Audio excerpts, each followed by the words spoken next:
안녕하세요. 거의 모태솔로였다가 딱 한 번의 연애로 결혼에 성공하여 아들을 낳아 키우고 있는 40대 여자입니다. 저희 엄마는 제가 어릴 때 일찍 돌아가셨습니다. 원래부터 몸이 약했는데 저를 출산한 뒤로 계속 건강이 안 좋았거든요. 유치원 다닐 나이, 한창 엄마의 품이 필요한 때였는데 그때 엄마가 떠나고 말았습니다. 아빠는 저를 할머니한테 맡기고 밤낮으로 일을 하셨어요. 12살까지 할머니와 함께 지내다가 이후 아빠와 둘이 살게 되었습니다. 할머니의 건강이 안 좋아지기도 했고 12살이니 혼자 밥은 차려 먹을 만큼 컸다고 해서요. 지수가, 이제 내 없어도 니 살 수 있지? 아빠 돈 버느라 힘드니까 지숙이 니가 밥도 차려 먹고 그래 지낼 수 있지? 나 이제 할머니 집에서 안 살고 아빠랑 살아요? 할미가 미안하대. 너 중학교 또 고등학교 갈 때까지는 할미가 있을라 했는데 몸이 안 좋아져가. 오히려 네가 내 병수발을 하게 생겼다 카이. 니를 키우지 못할 망정 니한테 나를 돌보라 할 수는 없는 기다. 내가 할머니 밥도 챙겨주고 또 약도 챙겨줄 수 있는데. 아이다 지수가. 새파랗게 어린 니가 뭔 고생이고 엄마 일찍 여인 것도 서러운데. 지수가 엄마 일찍 떠나가. 니 많이 외롭고 힘들었지. 그래도 니 아빠는 니를 최고로 아낀다. 알지? 니 엄마가 떠나기 전 남긴 게 니 하나라고. 혼자 니 잘 키우겠다고 니 엄마 떠나기 전에 약속을 했다 카더라. 그니까 어디 가서든 기죽지 말고 씩씩하게 지내야 한대. 알았지? 할머니는 요양원에 들어가셨고 아빠는 방 2칸 있는 집을 얻은 뒤 저를 데려왔습니다. 예나 지금이나 또 남자나 여자나 혼자 애를 키우는 건 쉽지 않은 것 같아요. 성별이 다른 경우가 특히 그런 것 같습니다. 중학생 때 처음 초경을 시작했는데 뭘 어떻게 해야 할지 몰라서 곤혹스러워했던 기억이 있습니다. 그냥 갑자기 배가 너무 아픈 것 같았는데 자고 일어나니 이불이 온통 빨갛게 돼서 무슨 병에 걸린 건가 하는 생각에 엄청 무서웠거든요. 그 와중에도 고사리 손으로 이불 빨래를 했습니다. 나중에 일 끝나고 집에 온 아빠가 그걸 보고서는 말없이 밖에 나가더라고요. 다녀와서 검은 비닐봉지에 꽁꽁 묶어 담아온 생리대를 건넸는데 참 난감했어요. 뭘 어떻게 해야 하는지 몰라서요. 이게 필요해진 것 같구나. 근데 그 사용법은 네 친구 엄마나 옆집 아줌마한테 물어봐야 할 것 같다. 검은 비닐봉지를 들고 이웃집 초인종을 눌렀고 자초지종을 알게 된 옆집 아주머니가 저를 집으로 불러들여 설명을 해주었습니다. 그리고 다음날 아주머니는 시장에 있는 속옷 가게에 저를 데려갔어요. 사이즈를 잰 뒤 몸에 맞는 속옷 몇 개를 사주셨습니다. 감사합니다. 아니야, 내가 진짜 살펴봤어야 했는데 전혀 몰랐네. 많이 불편했지? 아빠도 어떻게 해야 할지 몰라서 당황하셨을 거야. 뭐 궁금한 거 있으면 아줌마한테 물어보고, 알겠지? 네. 저보다 몇 살 많은 딸을 키운 아주머니였거든요. 딸한테 엄마가 없다는 건 그런 거였어요. 나중에 들어보니 어떤 집에서는 딸이 추경을 시작하면 가족이 축하를 해주며 파티를 해준다는 거예요. 아빠랑 둘이 살았던 저는 꿈도 못 꿀 일이었지요. 하지만 아빠가 가게에 가서 여성 위생용품을 사온 것만으로도 대단하다고 생각을 했습니다. 쭈뼛쭈뼛하며 그것을 집어와 계산을 하고 들고 오는 모습을 상상하면요. 아빠는 무뚝뚝했지만 부모로서 저에 대한 책임은 다 하셨습니다. 고등학교를 졸업 후 대학까지 갈 수 있었던 것도 아빠의 지원 덕분이었어요. 졸업 후 힘든 취준생 시기를 지나 취업을 했고 첫 월급을 탔던 날이 생각납니다. 좋은 식당을 예약해서 아빠를 모시고 갔어요. 그래, 회사는 다닐만 하니? 힘든 건 없고? 처음에 적응하고 그러는 건 다 힘들죠, 뭐. 그래도 회사 합격해서 다행이에요. 엄청 좋은 회사는 아니지만 매달 월급 나오는 걸로 생활할 수 있으니까. 맛있는 식사를 대접하고 내복을 사드렸어요. 그때까지도 첫 월급 선물은 내복, 양말, 이런 걸 많이 했었거든요. 제가 자라는 사이 아빠는 많이 늙으셨지요. 엄마가 떠난 뒤 재혼도 하지 않고 오롯이 저를 키우는 것에만 집중했던 아빠. 이제 회사 다니며 제 생활은 꾸려갈 수 있으니 늦게라도 아빠가 아빠 인생을 살았으면 좋겠다는 생각을 했습니다. 제가 직장 생활을 하며 따로 방을 얻어 살게 되자 아빠는 고향으로 내려가셨어요. 은퇴는 아니었지만 고향 할머니가 남기신 집에서 살고 싶다고 하셨거든요. 첫 월급으로 아빠 선물을 해드리며 돌아가신 할머니 생각이 많이 났습니다. 어린 시절 할머니가 돌봐주시지 않았더라면 그 시절을 버틸 수 없었을 테니까요. 하지만 할머니는 제가 고등학교 때 돌아가셨고 어엿하게 자라 사회생활을 하게 된 모습을 못 보고 떠나셨어요. 서울에서 회사를 다니고 가끔 아빠 계신 곳에 내려가 찾아뵈며 지냈습니다. 저는 성격이 원래도 내성적이라 대학 다니고 또 회사 생활할 때도 사람을 많이 만나거나 하지 않았거든요. 술도 안 좋아하고 이렇다 할 취미도 없었던 터라 집, 회사가 전부였고 덕분에 저축을 열심히 하며 돈을 모을 수 있었어요. 주말이면 다 귀찮아서 그냥 집에서 쉬는 걸 제일 좋아하는 집순이였습니다. 그러다 우연한 기회로 회사 내에서 사내 동호회 활동을 하게 되었는데 이것도 원해서 한 건 아니었고 그냥 어쩔 수 없이 하게 된 거였습니다. 주로 등산을 많이 다녔어요. 부장님이 등산을 엄청 좋아하셨거든요. 지숙 씨는 등산이 처음인 거 맞아? 산을 아주 잘 타는데. 아, 그런가요? 복잡복잡한 도시 그리고 맨 콘크리트 건물 안에서 생활을 하잖아. 이렇게 산에 올라 좋은 공기도 마시고 땀도 흘리고 얼마나 좋아. 다음 달에도 다 같이 산에 오릅시다. 아자, 화이팅! 저도 제가 등산에 소질이 있는지 몰랐는데 다들 그렇다고 하더라고요. 그냥 말 없이 묵묵히 올라가는 게 저랑 잘 맞았던 것 같아요.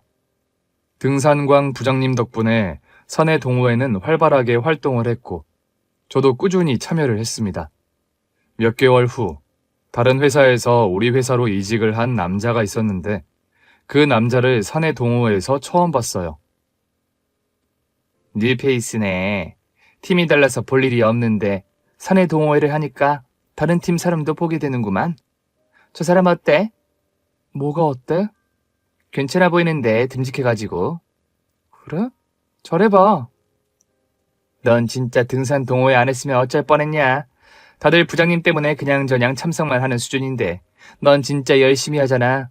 부장님한테 잘 보이려고 그러는 것도 아니지? 뭐 이런 데서 잘 보여서 뭐 하겠어. 일 열심히 하고 실적 높아서 잘 보이는 게 낫지. 난 원래 취미도 없고 그랬는데 등산하다 보니 나쁘지 않은 것 같아. 난 내려올 때보다 올라가는 게 좋거든. 호흡이 가빠져 오잖아. 그러면 어느 순간 내 호흡에 집중하게 되고 잡생각이 다 사라지는 것 같아.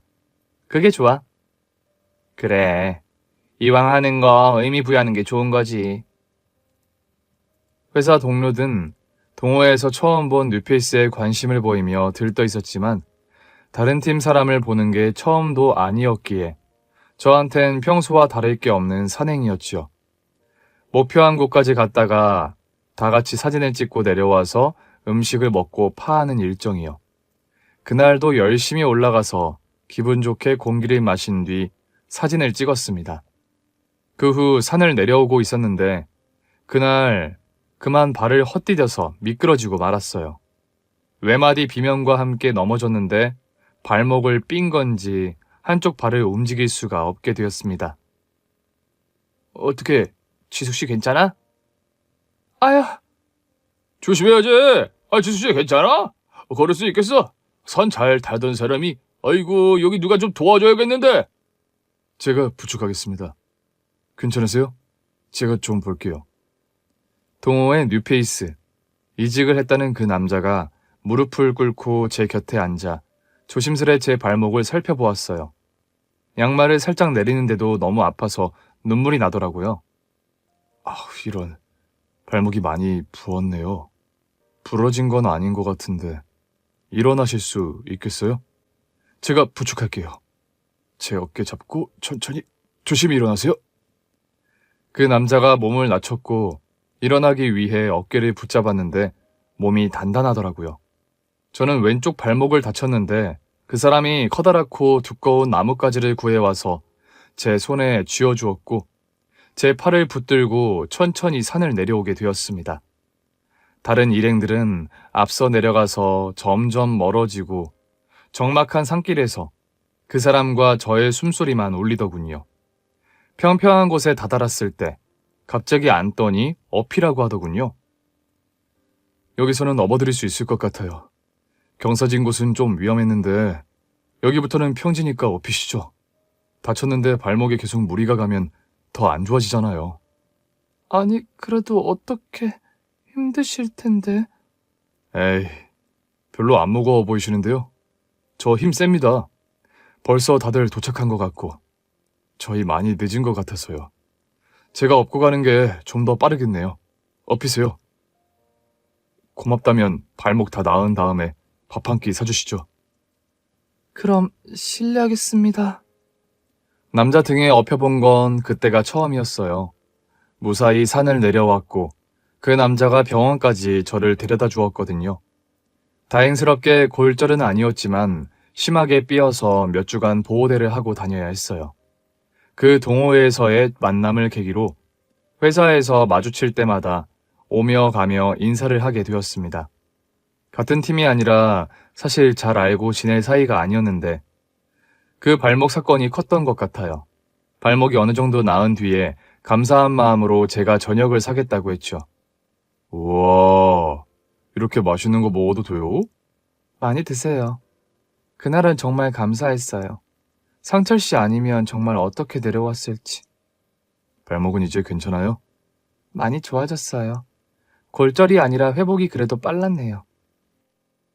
식사를 하며 회사 이야기며 이런저런 대화를 나눴는데 너무 깜짝 놀랐습니다. 시간이 가는 줄 모를 만큼 대화가 너무 잘 통했거든요. 사실 저는 말이 많은 편이 아니었는데 그 사람이 적극적으로 대화를 주도했고 제가 하는 이야기에 반응도 잘해줘서 즐거운 시간을 보냈던 것 같아요.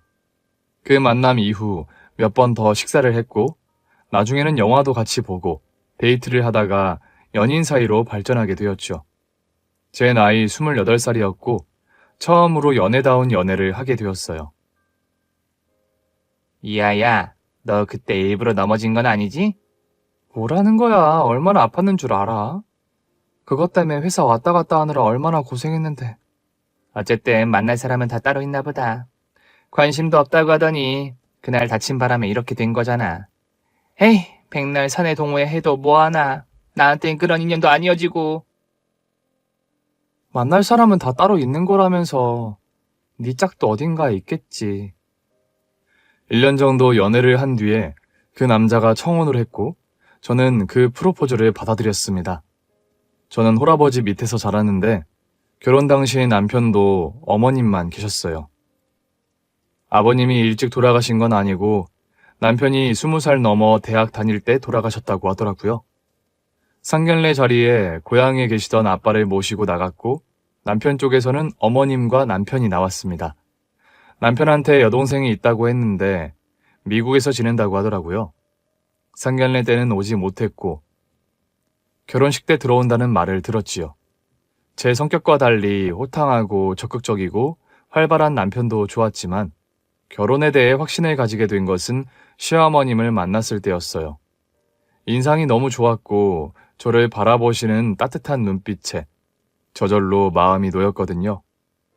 말씀 많이 들었습니다. 이렇게 곱고 예쁘게 키운 딸인데 그저 애들끼리 잘 살기를 바라는 마음이네요. 부족한 제 밑에서 걱정 한번 끼친 적 없이 자랐어요.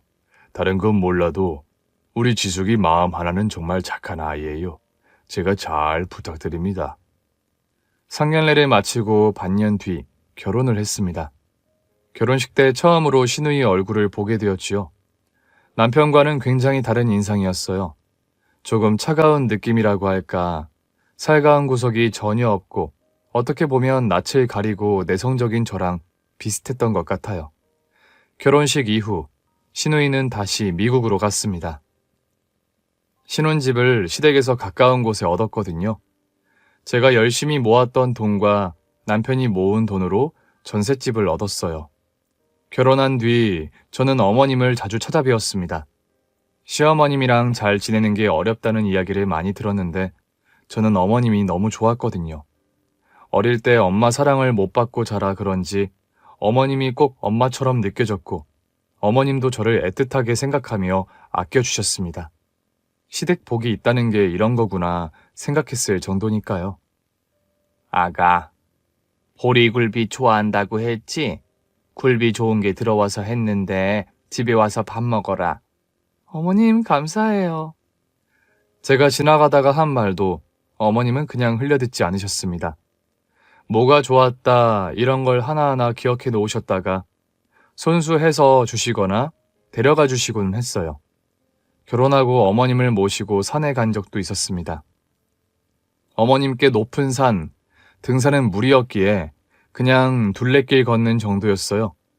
남편이 바빠서 저랑 어머님이랑 다녀왔는데 사진을 찍어주신 분이 모녀 사이인 줄 알았더라고요.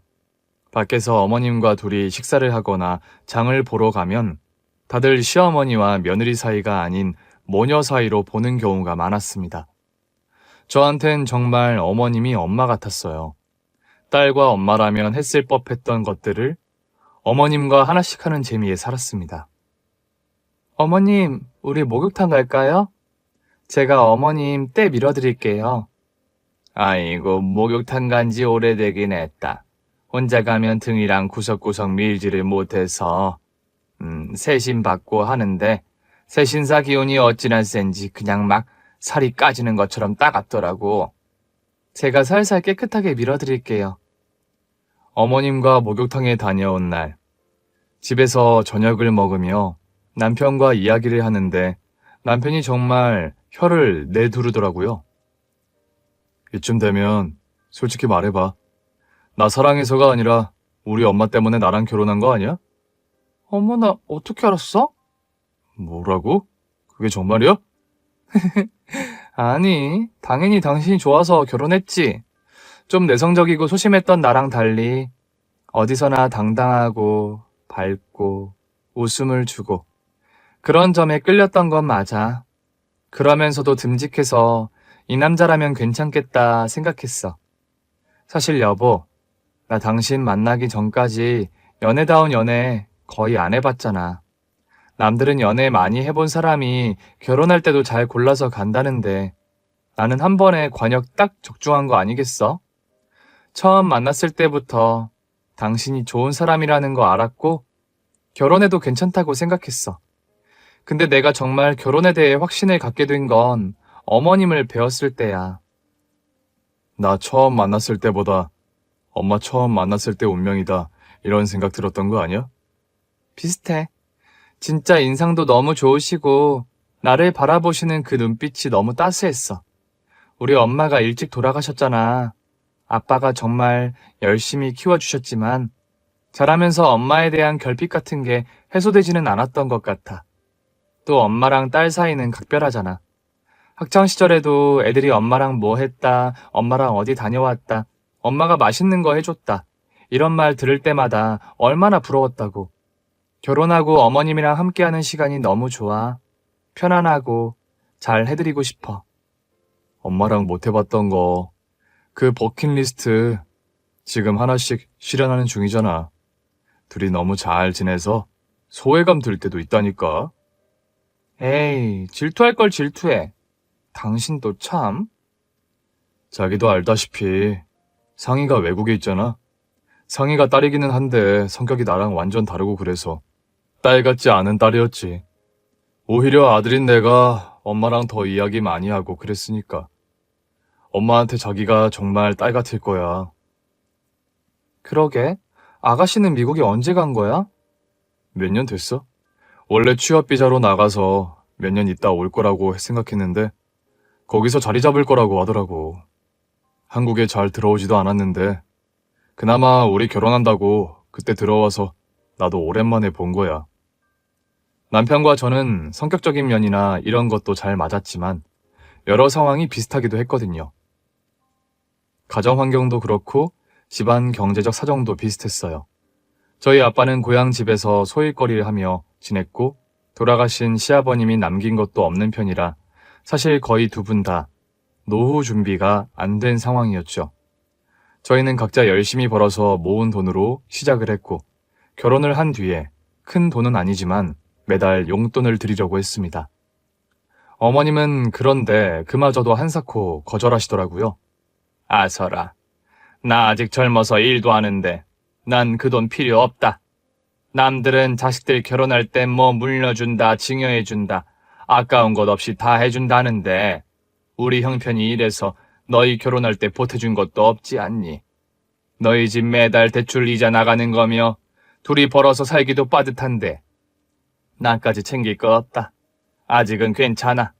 그리고 너희들 이제 애기라도 생기면 돈도 많이 들 것 아니냐. 그때 생각해서 아껴둬야지.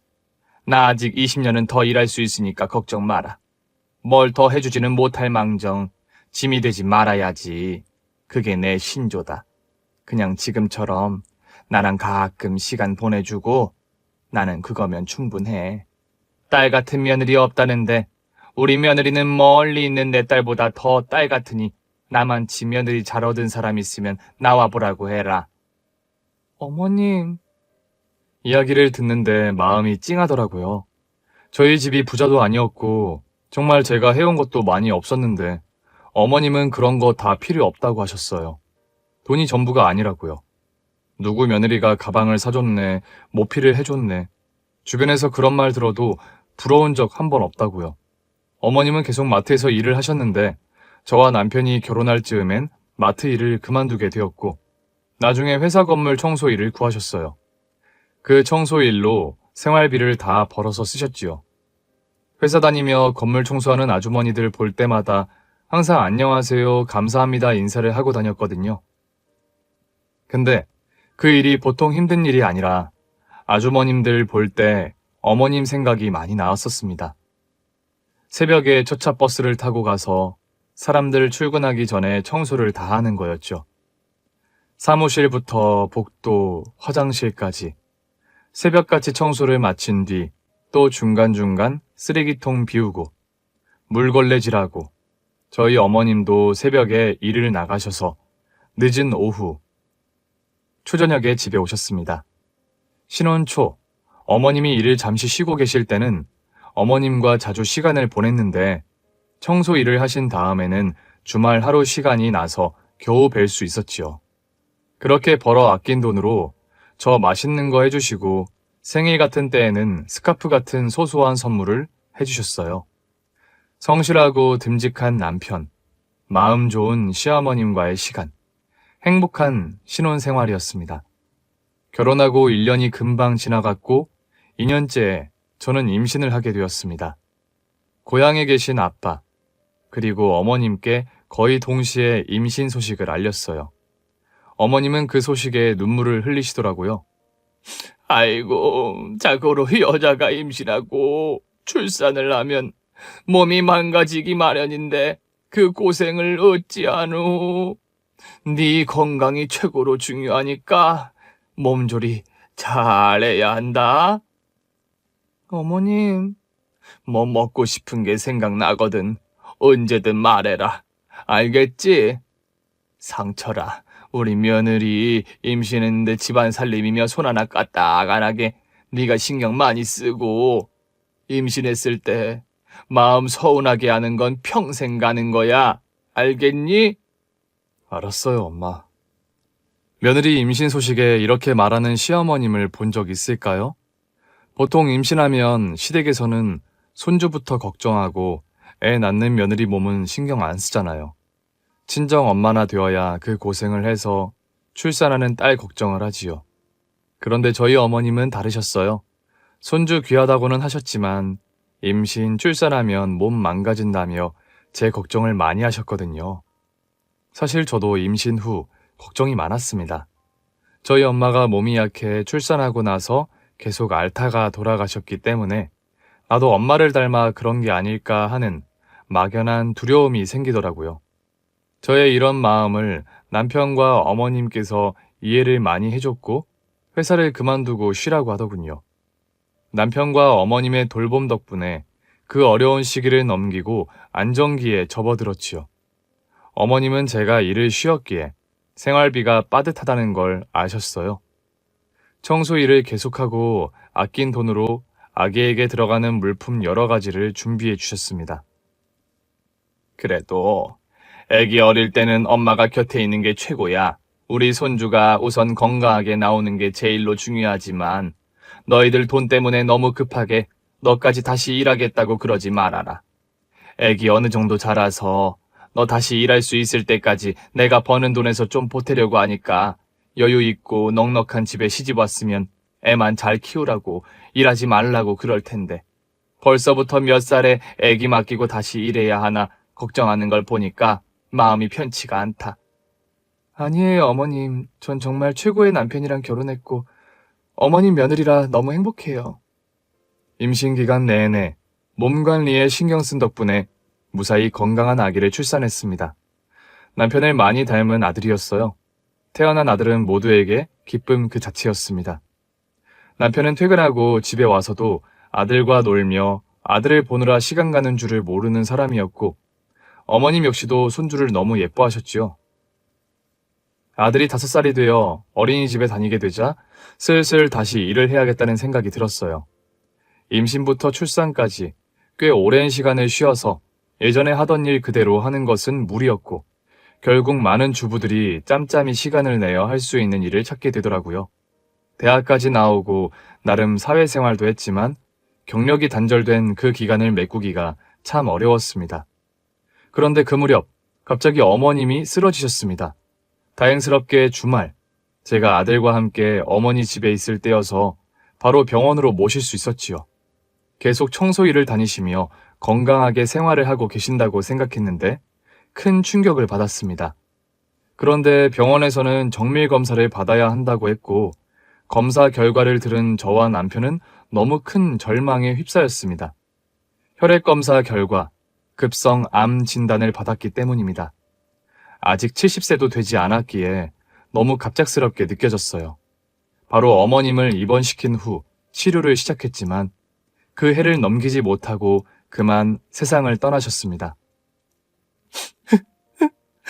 어머님. 상철이랑 우리 손주 준우랑 행복해야 해. 미안하다.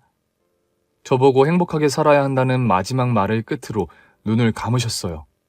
암 발병 이후 직장을 구할 계획을 접고 어머님의 간병에만 매달렸는데 함께한 시간이 너무나 짧았다는 생각에 원통할 뿐이었습니다.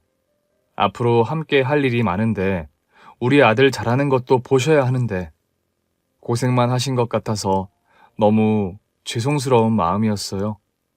장례식 마지막 날 미국에 있던 시누이가 연락을 받고 귀국을 했어요. 한마디 말도 없이 어머님의 영정사진 앞에서 엎드려서 계속 울더라고요. 발인을 마친 뒤 저와 남편에게 미안하다는 말을 했습니다. 미국에서 지내느라 어머님과 많은 시간을 보내지 못했다면서요. 어머님의 유언대로 화장을 한 뒤 납골당에 모셨습니다.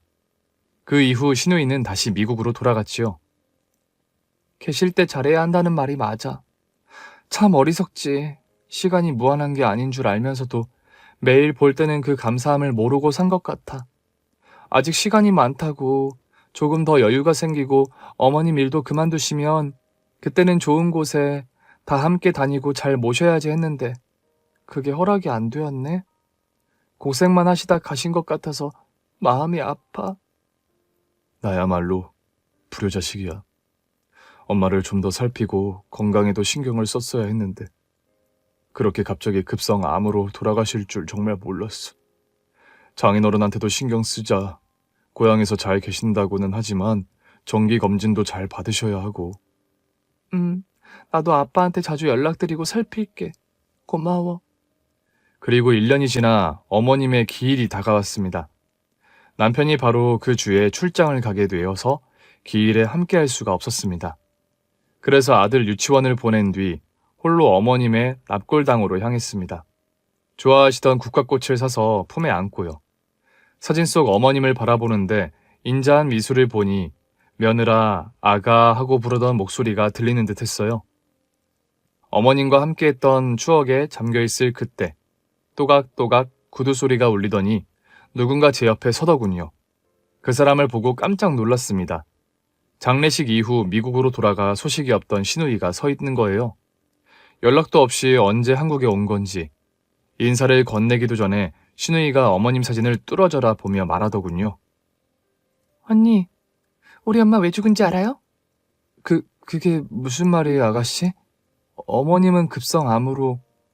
시누이가 저를 빤히 보더니 핸드폰을 제 손에 쥐어주더군요. 어머님이 생전에 쓰시던 핸드폰이었습니다. 이걸 어떻게 아가씨가... 언제 이걸 가져간 거예요? 그리고 그 핸드폰을 본 순간 저는 끓어오르는 분노를 느꼈고 피해 복수가 시작되었습니다. 마트를 그만두신 뒤 청소업체에 취직해서 회사 청소를 하셨던 어머님. 암에 걸리기 전까지 그 일을 계속하셨는데 핸드폰을 보니 왜 건강하던 사람이 갑자기 아프게 되었는지 이해가 되더라고요. 청소업체 관리자인 듯한 사람이 어머님께 문자로 지시한 내용에 정말 기가 막혔습니다.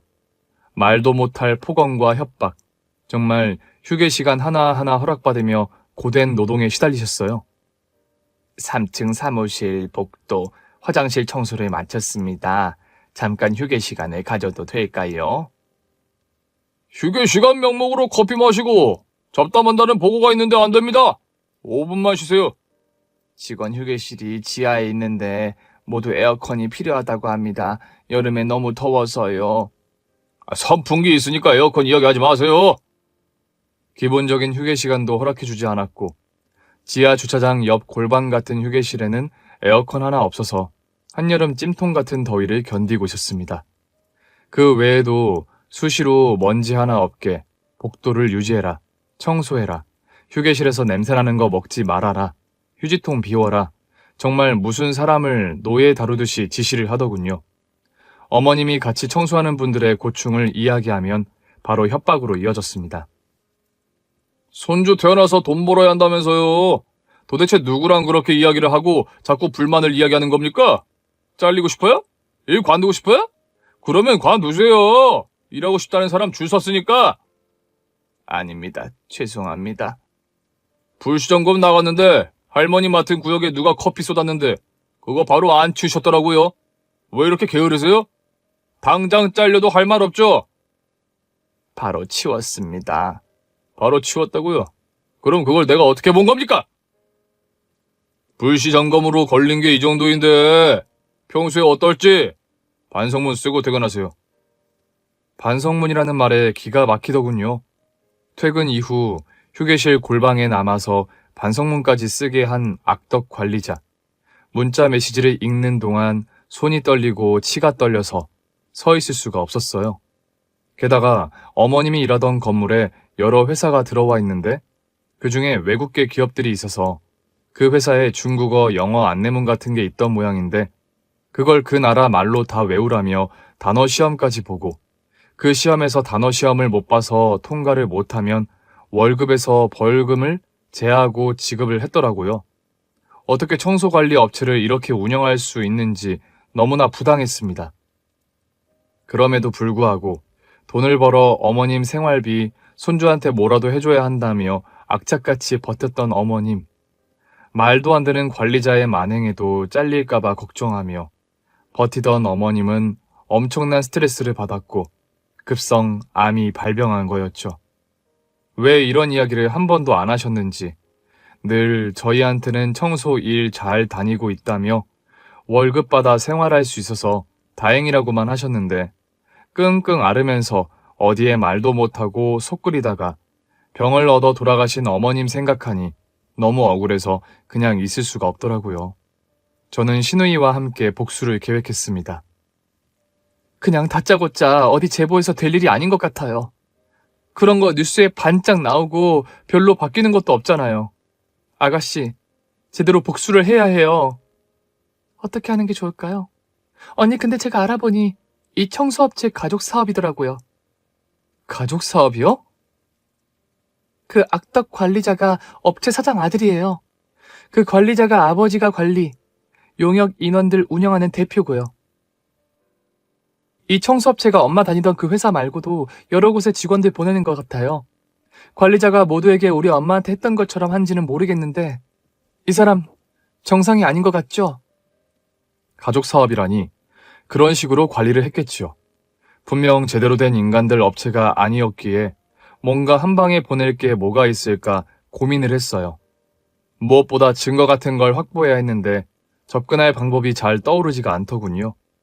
처음엔 그 업체 청소부로 들어갈까 여러 고민을 했는데 아가씨가 그 관리자 집에 애가 태어난 지 얼마 안 됐고 가정부를 구한다는 사실을 알아냈어요.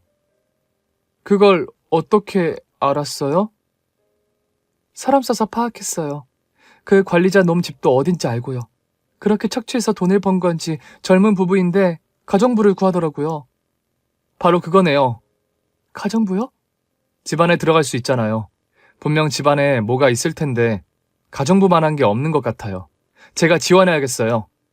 괜찮겠어요, 언니? 어머님 청소 일 처음 하실 때만 해도 20년은 거뜬하다고 하셨어요. 실제로 건강하셨고요. 근데 그 짧은 사이에 급성 암이라니. 그리고 아가씨도 봤잖아요. 그 관리자 놈이 어머님께 어떤 말을 했는지. 진짜 멀쩡하던 사람도 그런 괴롭힘을 계속 당하면 미치고 없던 병이 나겠더라고요. 웃긴 게 지들도 용역 일 하면서 자기들 가정부는 지들 업장에서 안 구하고 다른 곳을 알아보더라고요. 주로 청소 이런 거라 나이 많으신 어른들이 많은데 가정부는 좀 젊은 사람을 찾나 봐요. 아가씨와 논의를 한 뒤 저는 가정부 업체에 들어갔고 그 관리자 놈과 그놈 와이프에게 면접을 본 뒤 그 집에 가정부로 들어갈 수 있었습니다. 와이프는 아기가 어려서 집에서 애만 보고 있었는데 살림을 못하겠다고 사람 구하라고 난리를 쳤고 관리자 놈은 마누라 등살에 못 이겨 사람을 구한 거였어요. 와이프라는 여자도 관리자 놈과 똑같았습니다. 젊은 여자인데 어찌나 앙칼지고 예민하던지 애 키우는 여자가 저래 성격이 사나워서 되겠나 걱정이 될 정도로요. 저희 아이가 6살이었고 이유식 같은 걸 다 만들어 먹였다며 아기 있는 집 전문이라고 열심히 제 소개를 한 걸 마음에 들어 했거든요. 결국 저를 가정부로 뽑았습니다. 아줌마, 우리 이준이 이유식이요. 한우, 소고기, 뼈 없는 삼치, 또 유기농 채소, 이거 다 냉장고에 있거든요. 이유식 만들어요. 뼈 없는 생선 샀지만 가시 없는지 꼼꼼하게 확인하시고요. 채소 그거 비싼 거고 한우도 삼치도 다 고급 식재료니까 태우거나 망치지 말고 잘 만드세요. 네, 사모님. 기본적인 청소, 설거지, 빨래 외에 이유식 만드는 일까지 도맡아 했습니다. 얼마 동안 일을 하니 저한테 신뢰가 생겼는지 애도 잘 맡기더군요. 가정부로 취업을 한 건지 유모로 취업을 한 건지 모를 만큼 애 보랴 집안일을 하랴 정말 정신없이 바빴어요. 남편한테는 시누이와 계획을 짠 거, 그리고 가정부로 취업을 하게 된 건 비밀로 했습니다. 남편이 제가 가정부로 일하는 걸 허락할 리가 없었거든요.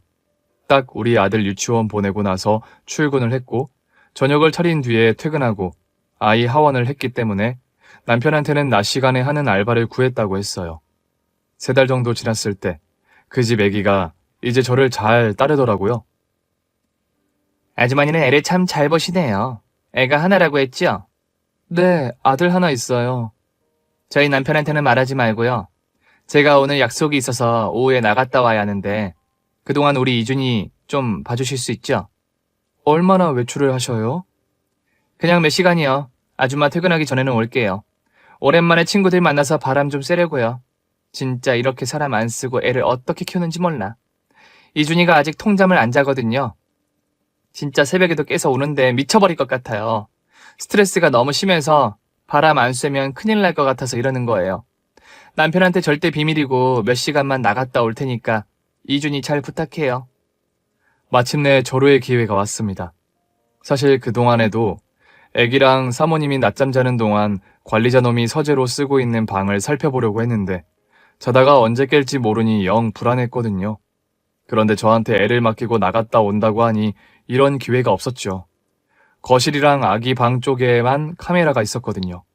아기를 안고 재운 뒤 자연스레 집안 곳곳을 청소하다가 서재로 들어갔습니다. 서재라고 해봤자 책상 하나 있는 거였는데 서랍을 뒤지니까 이거저거 문서가 많이 보이더라고요. 제가 찾는 건 세금 관련 서류였습니다. 가장 확실할 거라고 생각이 들었거든요.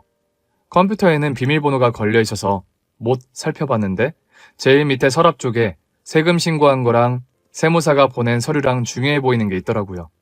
그거를 다 챙겼고 또 다른 서랍에 보니 그놈들이 운영하는 업체에서 일하는 사람들 이력서랑 리스트가 있는데 그 종이를 보고 깜짝 놀랐어요. 항의를 자주 하는 사람, 직원들의 근무 태도 같은 걸 다 적어놓고 별점을 매겨놓고 자기 아버지한테 보고를 하고 있더라고요.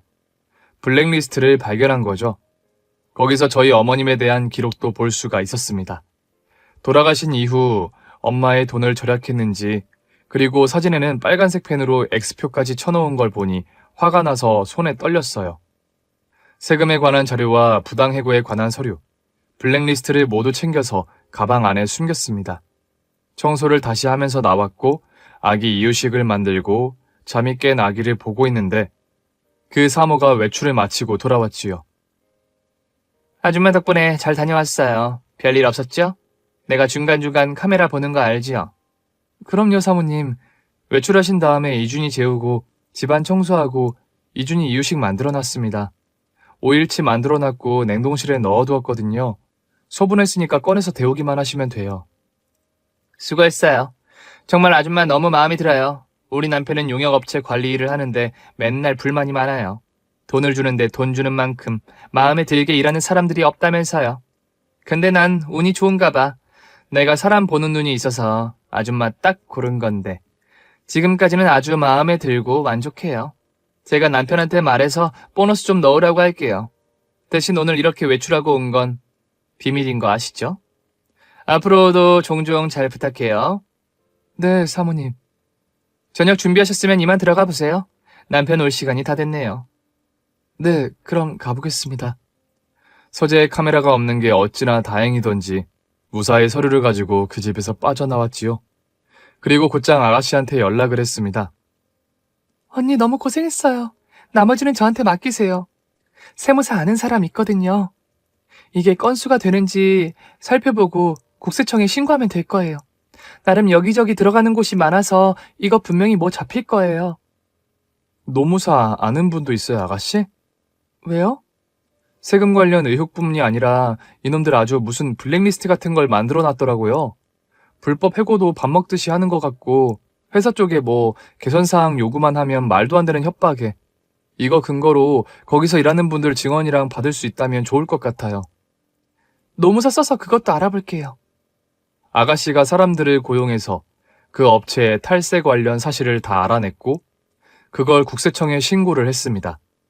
직원들 무단 해고며 폭언 같은 거, 블랙리스트 이런 증거를 다 모으고 증언을 받아서 폭로도 했지요. 생각보다 반향이 컸습니다. 청소 노동자들의 처우가 열악한 건 알았지만 이놈들이 하는 짓이 워낙 악질이었어서요. 당연히 그 문서를 빼온 뒤로 그 집에는 일을 그만두겠다고 했죠.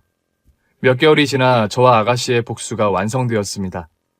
신고로 인해 국세청 조사를 받게 되었고 업체 탈세액이 10억 원이 넘어서 관리자는 징역 5년을 살게 되었어요.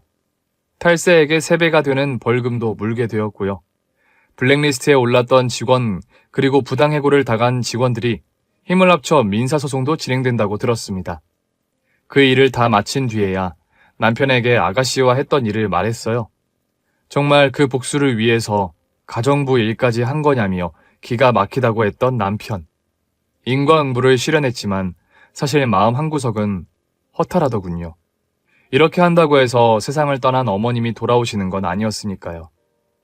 다만 건강하던 분이 엄청나게 시달리며 스트레스를 받았고 그로 인해 암으로 돌아가신 거였기에 정당하게 책임을 묻고 싶었습니다. 다른 직원들이 민사소송 진행할 때 저희도 저희 어머님의 산재를 인정해달라고 신고를 했지요. 그 모든 일이 마무리된 뒤 아가씨가 미국으로 다시 돌아가기 전 저를 다시 만나자고 했어요. 언니, 너무 고생 많았어요. 나 나쁜 딸이라고 생각하죠? 사실 저 미국에서 자리 잡기까지 정말 너무 힘들었어요. 우리 집 잘 알겠지만 집에서 뭐 기댈 형편이 아니었잖아요. 악착같이 버티고 내가 성공해서 엄마 편히 모셔야 한다. 미국에서 힘들었을 때 정말 그 생각으로 버텼거든요.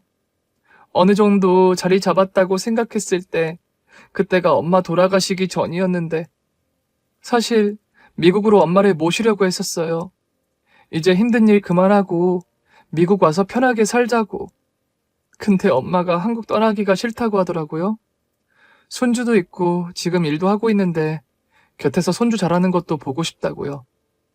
일은 할만하냐, 힘들지 않냐 했는데 엄마가 괜찮다고, 먹고 살만하다고 그랬는데 그때 느낌이 안 좋았어요.